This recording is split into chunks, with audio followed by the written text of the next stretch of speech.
Hello beautiful people, welcome back to my channel. My name is Kanisha Brookring and this is Kanisha Brookring, our grace walk on our ministry page. Thank you guys for always staying connected, for your views, your likes, your comments, and for even subscribing to my channel. As you know, by subscribing, by liking, by sharing, it is helping my channel grow. It is helping me to get the word out. Now, today I'm talking about something that I wish someone really spoke to me before, me and my husband, before we got married. When I got married, I was 25, met my husband at 24, and my husband was 31. My husband had a really challenging childhood, and he was in and out of prison. And so I feel like a lot of his 20s was taken away from him. As for me, I was not in physical prison, but I was in a mental prison. And so I do feel like a lot of my youth was taken away from me as well. And I don't know what attracted us to each other. I think we were like-hearted and like-minded, like-spirited. And we met, and since we met as friends, to be honest, we've not spent time away from each other for a long time unless needed. And we're coming up 9 years together, 8 years married this year. And it sounds very strange to say because I don't feel like that time has passed at all. But I'm blessed to be with this man, and honestly, we've been through much, like we've been through a lot, but I'm learning to just love him in depth for no reason, just love him. So today we're talking about things I wish I knew before marriage, very important things for me, and I do feel like my husband will agree. And I hope if you're married or if you're thinking about getting married, that you will ask these questions and have these conversations. So let's get into this video. So first of all, if you've not yet got my book, Suicide or Life, on Amazon, please go over there and buy your book.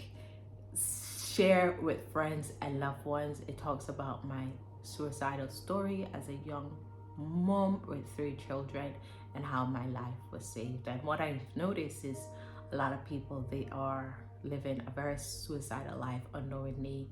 They've given up on their dreams, they've given up on their purpose, they've given up on life. And I realized suicide is not just wanting to kill yourself, but suicide is killing your dream, killing your purpose, killing your calling.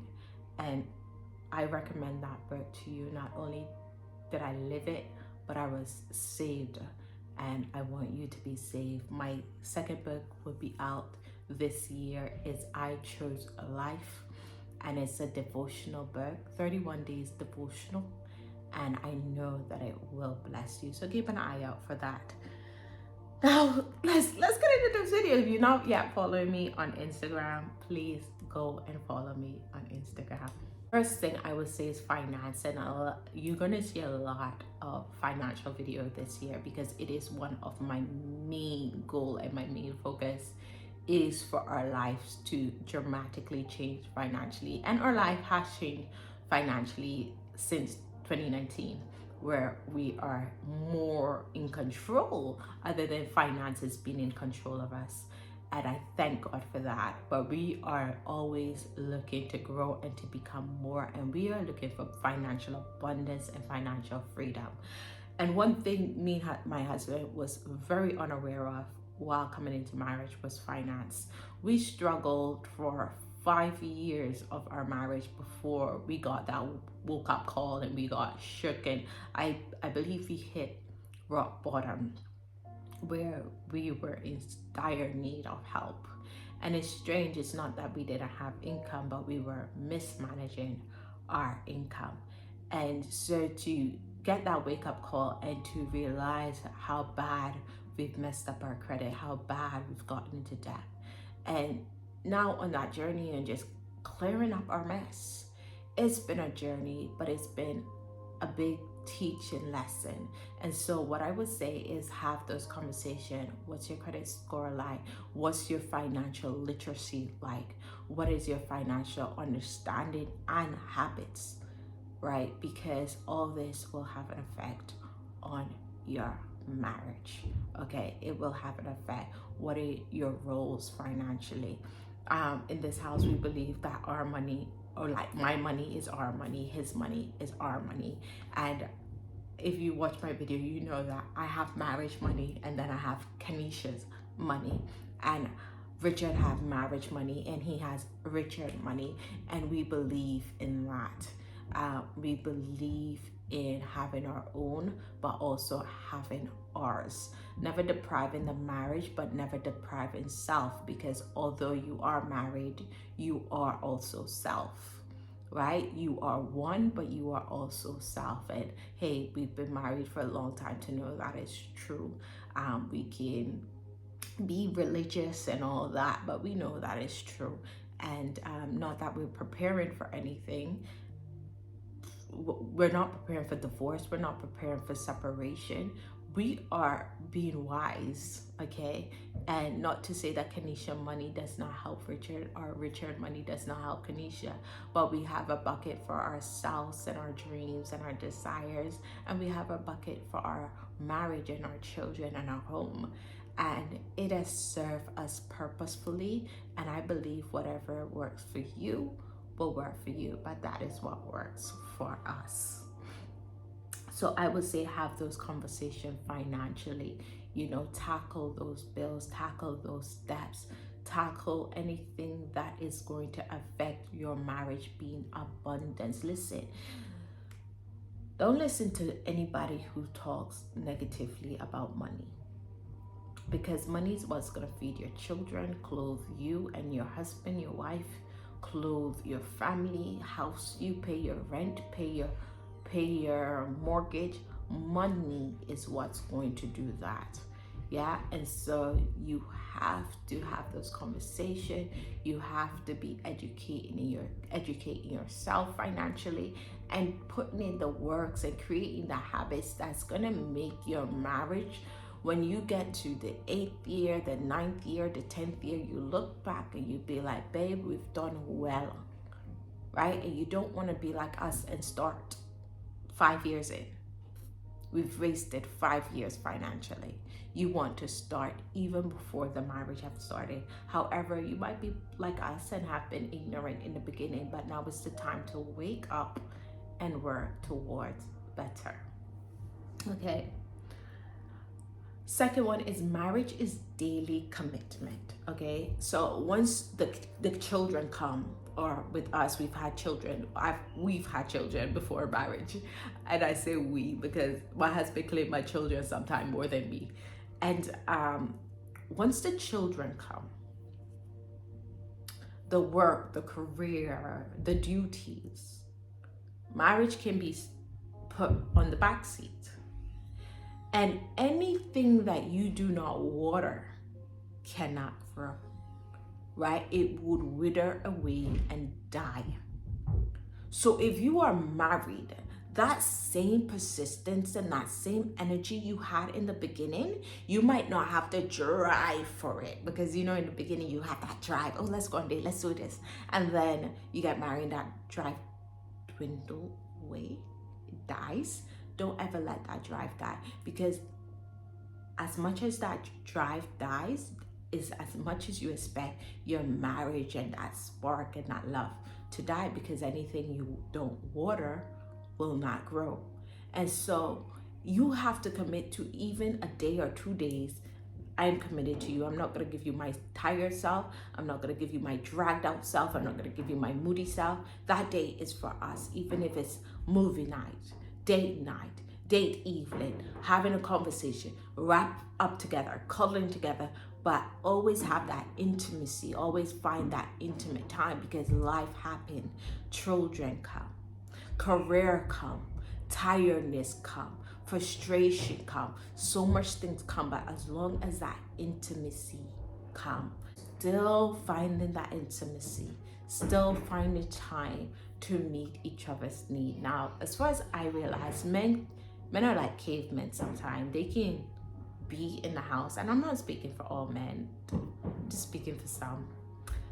They can be in the house and be absolutely happy that because you and him being in the same house mean time. That's not the same for women, right? Time is us looking eye to eye, us having conversation, us holding each other and really being intimate and intentional, right? So marriage is commitment, daily commitment.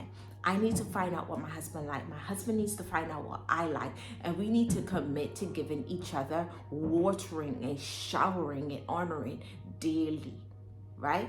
And here, when you have children, when you have careers, you can't do it every day. But if you can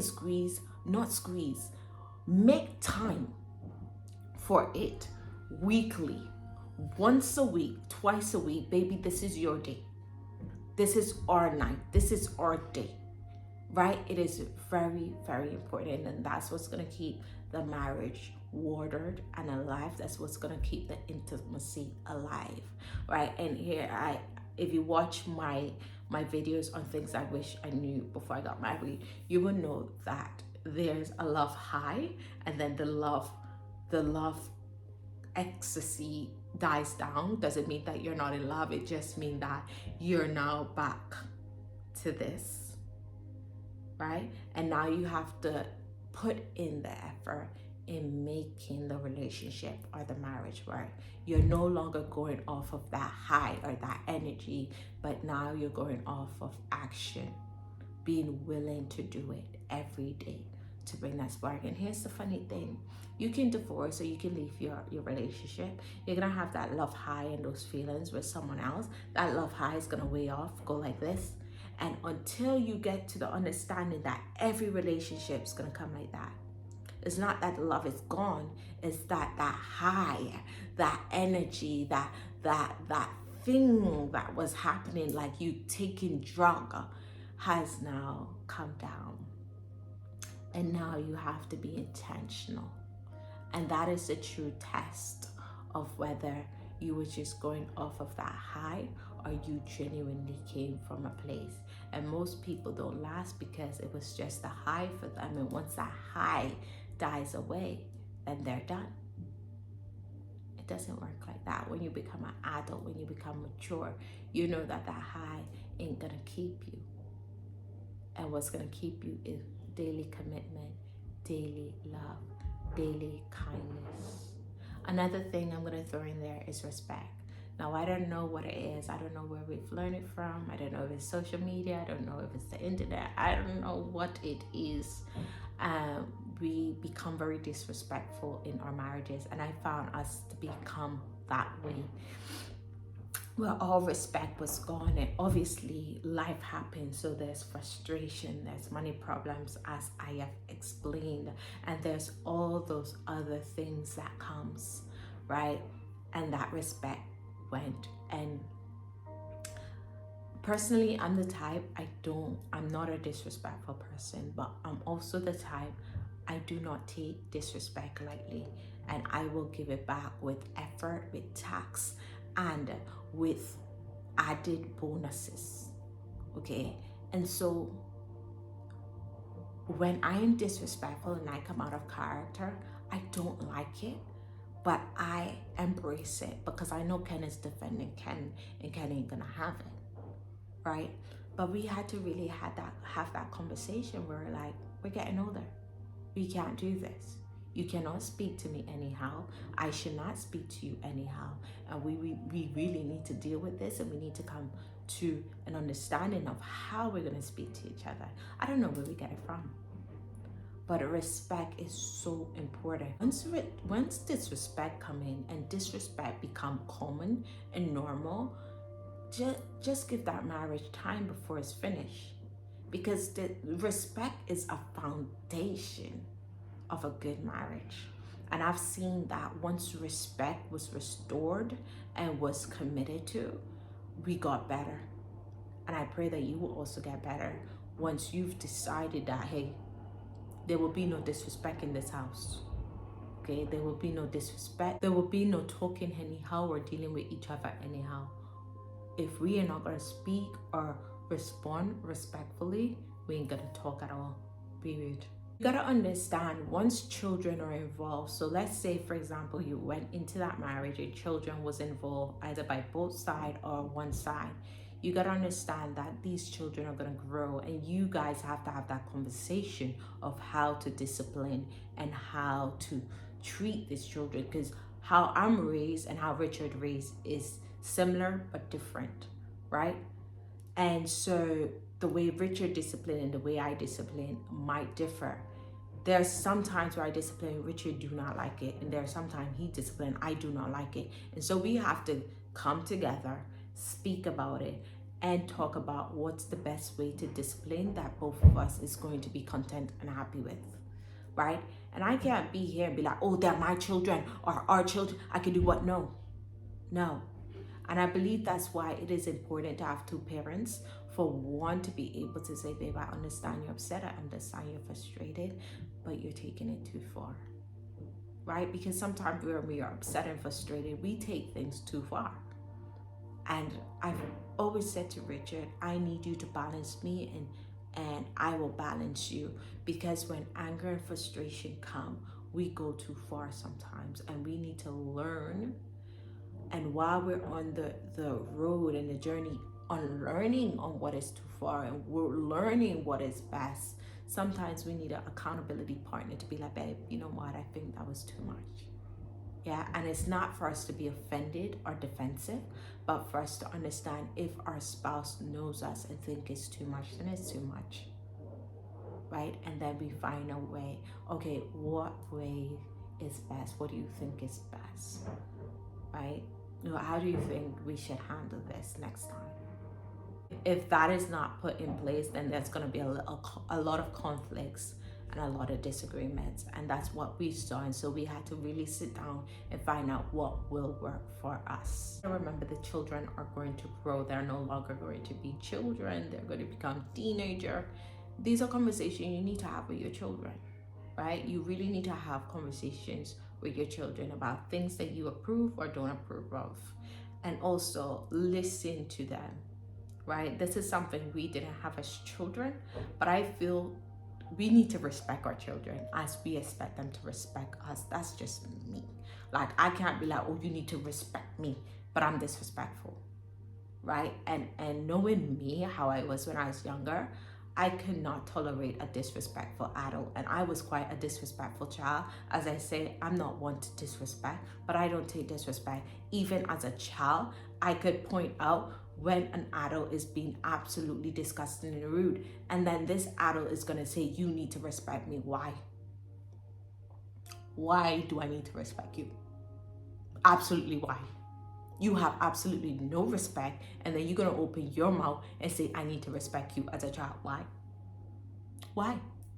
And I feel like just because they are younger than us in age does not mean they're younger than us in emotions, in feelings, in understanding. They can feel like we feel. They can understand like we understand. So if I'm an adult and I can understand, hey, the way this person is speaking to me is very rude and disrespectful, why do you feel a child don't understand that? Especially if you are teaching them, oh, that person disrespected me. Did you not just disrespect me? Right? And so all these things, as for me, I am learning and I'm implementing my children getting older. My respect for them needs to get better so that they do not feel violated or they do not feel disrespected. And I'm not saying that I'm a perfect mother or that I'm trying to be perfect. I'm gonna come out of line. I'm gonna get loud. I'm gonna get parent-like, right? But at the end of the day, I need to reflect and I need to see how I can be better. So those are the conversations you need to be having. How are you gonna discipline? How do you discipline?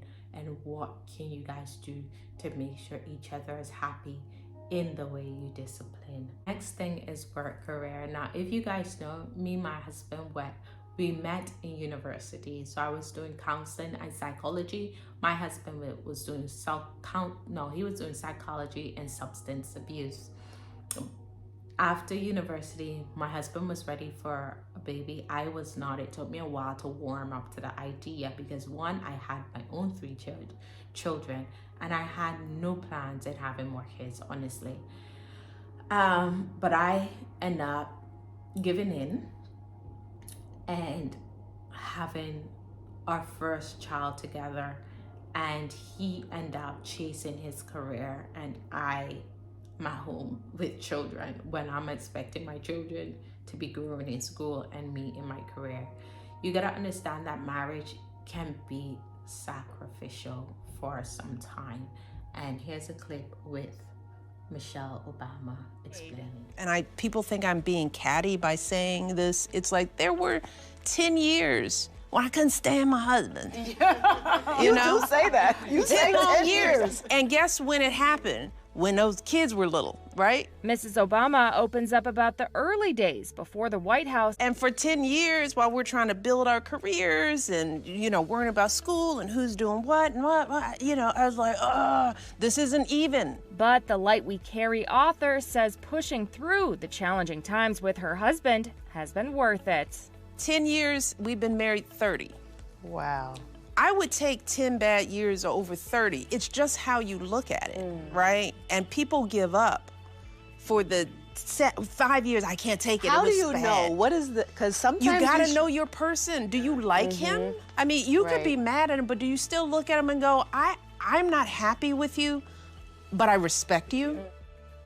What you need to realize is in the time that you're going through the sacrifice, like I still feel like even now after I've had another child, I'm still not back to work. I'm still a stay-at-home mom, and that's most of my life. And I had to realize along the way that marriage is sacrifice, and I can become bitter and angry with my husband, or I can thank God that one of us is able to be at home while the other one is out at work, and trust that in the end, I will reap, right? Being able to be at home with my children, educate them, speak to them. In the end, when they're older, I can reap the benefit and the glory of being able to have raised my children. And I feel truly blessed because I know that there's mothers who are single mom, even married but single mothers who are working and missing out on raising their children or not having as much time with them as they would like. And so I know that my husband do his part. He works, but he does as much or probably more than me in this house. And he is a big part of the children's life, and I'm truly blessed for that. Know that there's sacrifice becoming parents. Know that some of the dreams and the desires might not come as soon as you would like, and it will be okay. In due time, my daughter is turning 14. I have a few years left with her before she's an actual adult, and I thank God for that, right? In due time, right? Marriage is a sacrifice. Right? You might not be able to work day, you might have to work nights, right? These are some of the compromises we had to make, right? And be prepared for that, have those conversations. You have to also, one thing that I had to learn, there's a time and a season for everything. So when we just got married, I feel like a lot of people was isolated from us. And I feel like now that I'm looking back, it was very necessary for us for the becoming of one. And in that time, you can feel like, oh, why did this? Or I feel isolated, but I feel it won't be for long. Now, my family comes around more. I see them more. I talk to them more. But there was a time where I felt isolated and away from them. And know that that won't be for long. But as you become one with your husband or your wife, it will come a time where your family will be a bigger part of your life again, right? And this isn't for everyone, right? I don't believe in cutting your family off unless they're causing harm to the marriage, Okay, I do believe in drawing boundaries between family and marriage and not intertwining the two, right? So where my mother can't call Richard and disrespect him, or my siblings can't call Richard and disrespect him, and vice versa, right? I expect either parties to be respectful for the sake of me. If you love me, you'll be respectful and not cause me to have to feel like I need to choose. But I do believe there's a time for isolation and there's a time for coming together. And it is absolutely okay. Everything will work out for your good. And the last one is choosing love daily. Listen, I'm gonna be real with you. There's gonna be some time where you are sick and tired of your spouse, okay? Whether it's a disagreement, whether it's whatever, okay? But you gotta learn to choose love all the time. Choose love. And I'm not talking about someone who's blatantly taking advantage and disrespecting you, but I'm talking about a good man, a good wife, whose intentions are good for you, but has somehow done something that is upsetting, or you guys are disagreeing on something. Learn to choose love all the time. One thing that I would say to Richard is, if there's any time that you feel like you don't want to be here, have that conversation with me, because the last thing that I want is for us to be on different pages. If you don't want to be here, I will freely allow you to leave, right? Because I refuse to force someone to be in my life, but I'll freely allow you to leave with love, okay? Because I believe you are your own person. Yes, we are married, but you are your own person. You have your own decisions to make. But if your decision is going to be against me, you need to let me know, so that I'm not here thinking we're good, but we're not. But in everything, we need to learn to choose love, right? Being loving and kind in all situations. And remember, as I said, I'm not talking about someone disrespecting you, but I'm talking about in disagreement, in upset, in frustration. We need to learn to choose love. Now, this one is mostly for my ladies. Being with one man for this long, it's taught me that more time they are absolutely unaware that we are upset, right? Or we are expecting of something from them. And I had to learn to ask for what I want, even though I would think, oh, you should know. I had to learn to ask, and asking as an adult, as a mature woman, is showing that you have grown from that hurt child into a woman. Because I remember it used to hurt to ask, because I'm thinking you should know. But I had to learn that he doesn't know sometimes. You know, they're not psychic. They're not Miss Cleo. And so I had to learn, hey babe, can I have some time with you? I really miss you. I know you've been busy. Is it okay for us to find some time this week? Or as I can say, set a day of the week, which is yours, your date night, your date day. It's your day where you get the full, rested, revived, energetic, happy person, not tired, miserable. Yeah, I hope you enjoyed this video. You subscribing to my channel helps my channel. You liking my video help my channel. You commenting help my channel. So please like, share, comment, and subscribe. And do not forget, my book is out.